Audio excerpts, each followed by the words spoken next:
الذاكرين وشكره فوز للشاكرين وطاعته نجاة للمتين ثم الصلاة والسلام على أشرف الأنبياء والمرسلين الذي كان نبيا وآدم بين الماء والتين الذي مولده بمكة وهجرته بطيبة صاحب الوقار والسكينة المدفون بأرض مدينة الذي سمي في السماء بأحمد وفي الأرض بأبي القاسم محمد. اللهم صل على محمد وآل محمد. ثم الصلاة والسلام على أهل بيته الطيبين الطاهرين المعصومين المظلومين الغر الميامين الذين أذهب الله عنهم الرجس وطهرهم تطهيرا. اللهم صل على محمد وآل محمد. ولعنة الله على أعدائهم وقتلتهم وغاصب حقوقهم ومنكر فضائلهم ومصائبهم وشجاعتهم وطهارتهم وعظمتهم أجمعين. أما بعد فقد قال الله سبحانه تبارك وتعالى في القرآن الكريم وهو أصدق القائلين وقوله الحق والصدق. أعوذ بالله من الشيطان الرجيم. بسم الله الرحمن الرحيم. وإنك لعلى خلق عظيم. اللهم صل على محمد وآل محمد. حاضرین بزم نظام ماتمداران خصدان سید الشهداء وطفیل 14 معصومین علیہ السلام اور خصوصاً بتعید حضرت بطول بنت رسول معصوم عالم جناب فاطمہ زہرا سلام اللہ علیہا. اللهم صل على محمد وآل محمد. آج کی یہ مجلس شب شہادت حضور سرور کائنات فخر موجودات حضرت محمد مصطفیٰ صلی اللہ علیہ وآلہ وسلم. اللهم صل على محمد وآل محمد کی مناسبت سے منعقد کی گئی ہے. بارگاہ خالق میں دعا کروں کہ اللہم ارزقنا فی الدنیا زیارت الحسین وفی الآخرت شفاعت الحسین. اللہم اکتبنا من زوار الحسین. اللہم احشرنا تحت لواء الحسین. اللہم احشرنا فی زمرۃ شیعۃ الحسین. اللہم اجعلنا من الباکین فی عزاء الحسین برحمتک یا ارحم الراحمین. اللهم صل على محمد وآل محمد. کیونکہ پیغمبر اسلام کی شہادت کی مناسبت سے یہ مجلس ہے اور عام طور پر یہ دیکھا جاتا ہے کہ کچھ لوگ وفات کہتے ہیں پیغمبر اسلام کی وفات ہوئی اور کچھ لوگ پیغمبر اسلام کی شہادت کہتے ہیں. تو سب سے پہلے آج یہ سوال ہے کہ وفات اور شہادت میں فرق کیا ہے؟ مل فرق بین الوفات والشہادہ. شہادت کسے کہتے ہیں اور وفات. تو وفات یعنی کہ اللہ نے کسی انسان کی موت کے لیے جو وقت مقرر کیا ہے اس وقت مقررہ پر انسان کو قدرتی موت آئے تو اس کو وفات کہتے ہیں. یعنی نیچرلی طور پر ڈیتھ کو تو یہ وفات ہے. لیکن شہادت یہ ہے کہ انسان اللہ کی راہ میں اپنی جان کا نذرانہ پیش کرے، چاہے وہ زہر کے ذریعے سے شہید کر دیا جائے یا تلوار کے ذریعے سے میدان جنگ میں جنگ کرتے کرتے اللہ کی راہ میں شہید ہو جائے تو اس کو شہادت کہتے ہیں. تو اب یہاں پر یہ سوال ہے کہ پیغمبر اسلام کی وفات ہوئی یہ شہادت. تو جواب تاریخ میں ہمارے یہاں معتبر ذرائع سے جو روایتیں آئی ہیں اس میں یہ ملتا ہے کہ پیغمبر اسلام کو دوا میں زہر ملا کے دیا گیا تو پیغمبر اسلام شہید ہوئے. اور اسی طرح پیغمبر اسلام کا ایک قول بھی اور ایک حدیث بھی پیغمبر اسلام کی ہے کہ ما منا اہل البیت الا مسموم و مقتول. یعنی ہم اہل بیت میں سے ہر ایک یا زہر سے مسموم کیا جائے گا یا تلوار سے شہید کیا جائے گا. تو یہاں ہر ایک یا زہر سے مارا گیا یا تلوار سے قتل کیا گیا. اور کیونکہ یہ شہادت ایک شرف ہے، شہادت ایک منصب، ایک درجہ ہے شہادت، لہذا اللہ نے 14 معصومین میں سے کسی کو بھی اس شرف سے محروم نہیں رکھا. سب اسی لیے آتے کہ اماموں میں سے 2 امام کو تلوار سے قتل کیا گیا، شہید کیا گیا، اور 9 اماموں کو زہر دیا گیا، اور زہر کے ذریعے سے 9 امام شہید ہوئے. اور اسی لیے ہمارے زمانے کے امام زمانہ عجل اللہ تعالیٰ فرجہ شریف اللہم صلی علی محمد و آل محمد، جب ظہور فرمائیں گے امام علیہ السلام تو امام علیہ السلام کو بھی شہید کیا جائے گا، اور ایک عورت کو تیر مار کر امام کو شہید کرے گا. تو اب یہاں پر ایک اور سوال یہ پیدا ہوتا ہے کہ جب ہمارے زمانے کے امام کی شہادت ہوگی تو امام کو غسل اور کفن کون دے گا؟ اس لیے کہ معصوم کو معصوم ہی غسل و کفن دے سکتا ہے، اور دوسرا آدمی معصوم کے جسم کو دیکھ ہی نہیں سکتا، کیونکہ جسم نورانی ہے. تو اگر کوئی عام انسان امام کے جسم کو دیکھ لے تو وہ اندھا ہو جائے.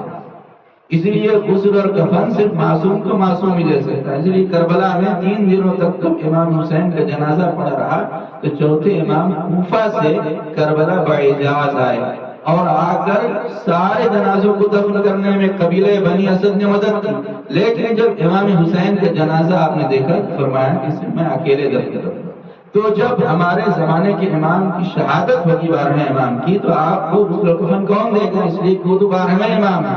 اب ان کے بعد کوئی امام تو ہے نہیں، تو اب کون دے گا؟ تو اس کے لیے روایتوں میں ملتا ہے کہ ہمارے زمانے کے امام کے جہاں سارے القاب ہیں وہیں امام کا ایک لقب ہے منتقم خون حسین. یعنی آپ جہاں عالمی حکومت کے قیام کے لیے اس کائنات میں آئیں گے، آپ جہاں دشمنوں سے بدلہ لیں گے، وہیں آپ قاتلین امام حسین سے انتقام لیں گے، اور ان سارے قاتلین کو اور سارے ظالمین کو آپ سزا دیں گے.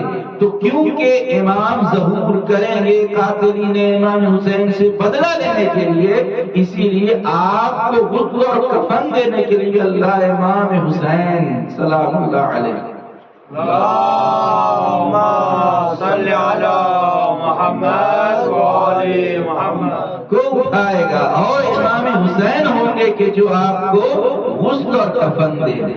تو آپ نے دیکھا کہ ائمہ معصومین میں سے کسی کے لیے بھی قدرتی موت ممکن نہیں. ایک تو حدیث کے مطابق قدرتی موت ممکن نہیں ہے، اور دوسرے قدرتی موت ناممکن ہے کہ قدرتی موت 4 معصومین میں سے کسی کو آئے. کیوں موت کیوں آتی ہے انسان؟ سوال ہے حضرات سے کہ موت کیوں آتی ہے انسان کو؟ جو انسان مرتا ہے کیوں مرتا ہے؟ تو انسان مرتا ہے کسی نہ کسی بیماری کے سبب سے.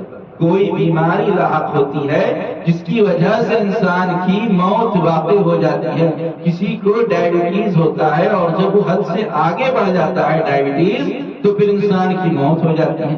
کسی کو کڈنی کسی کی خراب ہو جاتی ہے اور ڈائلیسس کیا جاتا ہے کچھ سالوں تک، اور پھر جب ٹھیک نہ ہو سکے تو اس کی وجہ سے انسان کی موت ہو جاتی ہے. ہارٹ میں بلاکیج ہوتا ہے اور ہارٹ اٹیک کسی کو آ جاتا ہے، اور کسی کو پہلی مرتبہ ایسا سائلنٹ اٹیک آ جاتا ہے کہ پتہ بھی نہیں چلتا اور انسان کی موت ہو جاتی ہے. تو موت کیوں ہوتی ہے؟ بیماری کے سبب سے. اب انسان بیمار کیوں پڑتا ہے؟ بیماری کیوں ہوتی ہے؟ تو جواب بیماری اس لیے ہوتی ہے کہ انسان کسی چیز میں افراط یا تفریط کا شکار ہو جاتا ہے. کھانے پینے میں یا حد سے آگے بڑھ جاتا ہے یا حد سے پیچھے رہ جاتا ہے، اور افراط اور تفریط کی وجہ سے انسان کی موت واقع ہو جاتی ہے. تو 14 معصومین میں سے سب کی زندگی اعتدال کے اوپر ہے. ان کی زندگی میں نہ کہیں حد سے آگے بڑھتے ہیں نہ کہیں حد سے پیچھے رہ جاتے ہیں. لہٰذا کیونکہ زندگی اعتدال کے اوپر ہے، لہٰذا قدرتی موت اور بیماری کی وجہ سے ممکن ہی نہیں ہے. لہٰذا ہر ایک یہاں پر شہادت کے درجے پر فائز ہوا. صلوات محمد اللہم صلی علی محمد و آل محمد.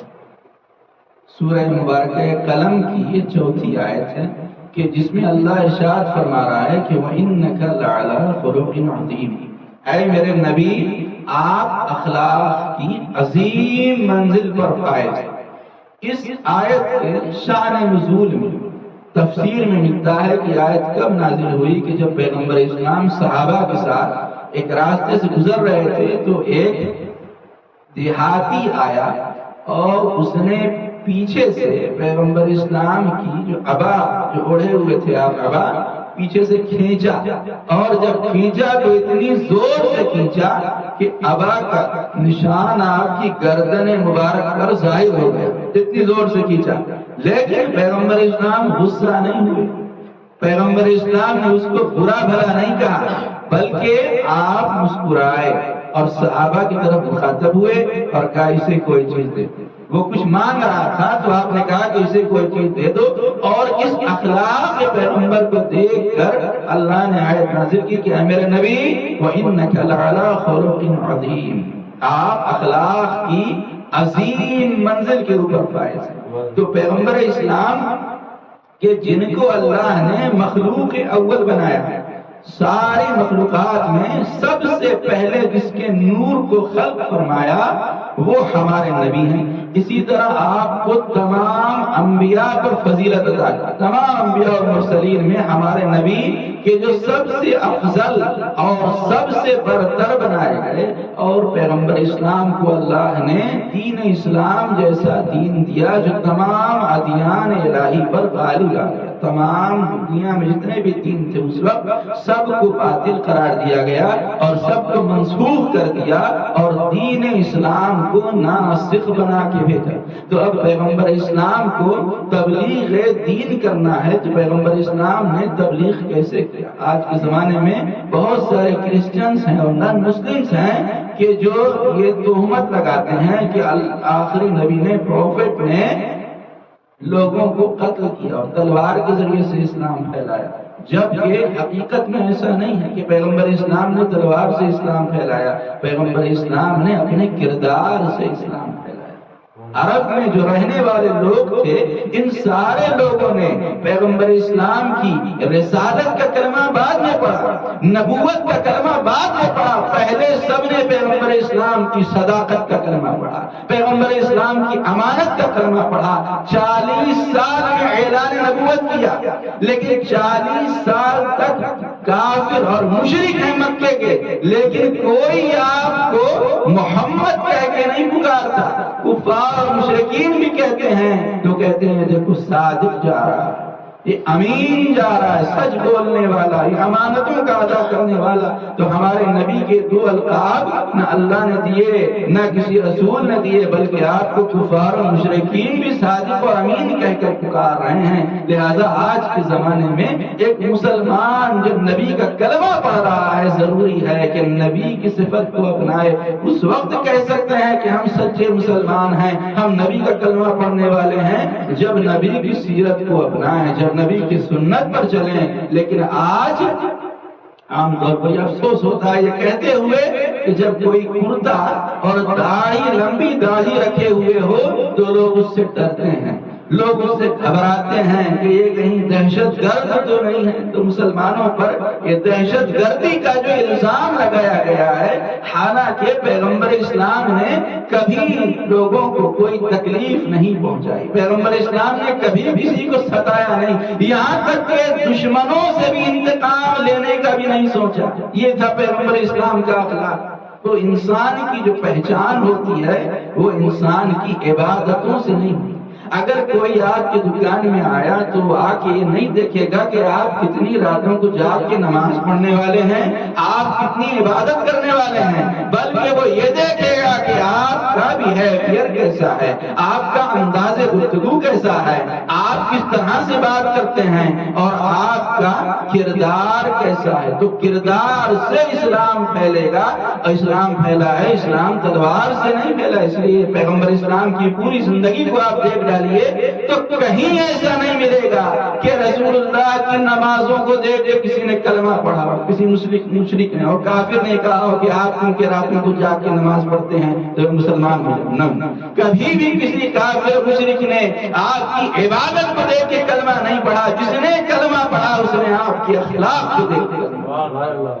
کہ آپ کا اخلاق ایسا ہے اس لیے میں مسلمان ہو جا رہا ہوں. اسی لیے تو امام حسن مجتبی علیہ السلام اللہم صلی علی محمد وآل محمد. حدیث ملتی کہ آپ فرماتے ہیں کہ رأس کل بر حسن الخلق رأس کل بر. ہر ایک نیکی کا جو سردار ہے وہ انسان کا اخلاق ہے. کہ اخلاق ہر نیکی کے اوپر ہے کہ انسان کا اخلاق اچھا ہو. اسی طرح ایک شخص پیغمبر اسلام کے پاس آیا اور اگر کہتا ہے کہ یا رسول اللہ ایک عورت ہے ہمارے پڑوس میں دن میں روزہ رکھتی ہے اور راتوں کو جاگ کر پوری رات عبادت کرتی ہے لیکن اپنے پڑوسیوں کو ستاتی ہے, اس کے بارے میں آپ کیا حکم دیتے ہیں؟ تو پیغمبر اسلام نے فرمایا لا خیر فیہا حیا من اہل النار. اس عورت میں کوئی خیر نہیں ہے, وہ جہنمی ہے. نماز بھی پڑھ رہی ہے, روزہ بھی رکھ رہی ہے, پھر بھی رسول کہہ رہے ہیں جہنمی ہے. کیوں؟ اس لیے کہ نماز اور روزہ تو پڑھا لیکن اخلاق اچھا نہیں ہے, پڑوسیوں کو ستا رہی ہے تو وہ پھر جنت میں نہیں جا سکتی ہے, وہ جہنمی ہے. تو اسی لیے آپ دیکھیں کہ ہمارے یہاں دو چیزیں ہیں, ایک عقیدہ ہے اور دوسرے عمل. عقیدے کا نام اصول دین اور عمل کا نام ہے فروع دین. تو آپ مثال کے طور پر سمجھ لیں کہ اسلام ایک ٹری ہے, ایک پیڑ ہے اسلام کہ جس کی جڑوں میں توحید, نبوت, عدل, امامت اور قیامت ہے اور اس کی شاخیں جتنی نکلی ہیں وہ 10 شاخیں ہیں. نماز, روزہ, حج, زکات, خون, جہاد, یہ 10 شاخیں ہیں. تو ہر ایک پیڑ میں جہاں جڑیں ہوتی ہیں, جہاں شاخیں ہوتی ہیں, وہیں تیسری چیز بھی ہوتی ہے. وہ کیا ہے علی جعفر بھائی؟ جاگ تو رہے ہیں سوال نہیں کروں اللہم صلی علی محمد وآل محمد. تو جہاں جڑیں ہوتی ہیں, جہاں برانچ ہوتے ہیں, وہیں تیسری چیز کیا ہوتی ہے؟ وہ ہے فروٹ. ہر ایک پیڑ میں جب اچھی طرح پانی دیا جاتا ہے, پتے ہرے ہوتے ہیں تو اس میں پھل لگتا ہے. تو جہاں اصول دین ہے اسلام کا, جہاں فروع دین ہے, وہیں اسلام کے اس پیڑ کا پھل کیا ہے؟ تو علماء نے بیان کیا کہ پھل کا نام ہے اخلاق. کہ انسان اگر نماز, روزہ, حج, زکات کر رہا ہے, اس کا عقیدہ اچھا ہے تو خود بخود اس کا اخلاق اچھا ہوگا. اور جب پیڑ میں پھل لگے ہوں گے تو پیڑ تنا ہوا نہیں ہوگا بلکہ جھکا ہوا ہوگا. جیسے جیسے پھل زیادہ ہوتے ہیں پیڑ پر ویسے ویسے شاخیں جھک جاتی ہیں. لہذا جیسے جیسے انسان کا ایمان مضبوط ہوگا ویسے ویسے اس کے اندر تواضع آئے گی, فروتنی آئے گی, انکساری آئے گی. پھر وہ لوگوں کے سامنے غرور اہنکار نہیں کرے گا, وہ اکڑے گا نہیں, پراؤڈ نہیں کرے گا, بلکہ اس کے یہاں انکساری آئے گی, تواضع آئے گی. اب دیکھیے پیغمبر اسلام کا اخلاق کیسا ہے, کیا اخلاق پیغمبر ہے کہ جب مکہ فتح ہوا سن 6 ہجری میں تو سعد بن عبادہ کے ہاتھ میں پرچم تھا اور وہ پرچم لے کر مکے کے اندر داخل ہوئے. اب مکے میں کون لوگ ہیں؟ مشرکین ہیں, کفار ہیں. وہ لوگ جنہوں نے رسول خدا کو پتھر مارا, ساحر کہا, مجنون کہا, یہاں تک کہ اتنا ستایا کہ پیغمبر اسلام کو اپنا وطن چھوڑ کے ہجرت کرنا پڑی, مدینے آئے. اب وہ لوگ ہیں جو دشمن ہیں, جو ستانے والے ہیں, جو تکلیف دینے والے ہیں. لیکن جب سعد بن عبادہ پرچم لے کر مکے میں داخل ہوئے تو آواز یوم یوم الملحمہ, آج کا دن تو انتقام کا دن ہے, آج بدلے کا دن ہے, آج بدلہ لیا لگ جائے گا. لیکن جب پیغمبر اسلام نے دیکھا تو پرچم کو سعد بن عبادہ کے ہاتھ سے لے کر مولا کائنات کے ہاتھ میں دیا اور کہا اعلان کر دو اليوم یوم المرحمہ, آج انتقام کا دن نہیں ہے, آج رحم کرنے کا دن ہے.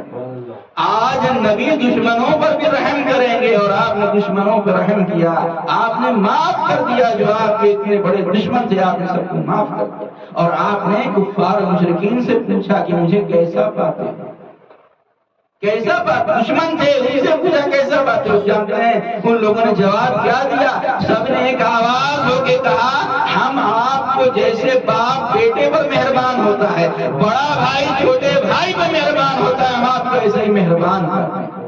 کسی نے نہ کہا کہ ہم آپ کو ظالم پاتے ہیں, بلکہ سب نے کہا ہم آپ کو مہربان پاتے ہیں. جب سب نے کہا کہ آپ کو مہربان پاتے ہیں تو پیغمبر اسلام نے فرمایا اذهبوا انتم الطلقاء, تم سب چلے جاؤ، ہم سب کو آزاد کرتے ہیں۔ سب کو پیغمبر اسلام نے آزاد کر دیا، کسی سے پیغمبر اسلام نے انتقام نہیں لیا، کسی سے پیغمبر اسلام نے بدلہ نہیں لیا۔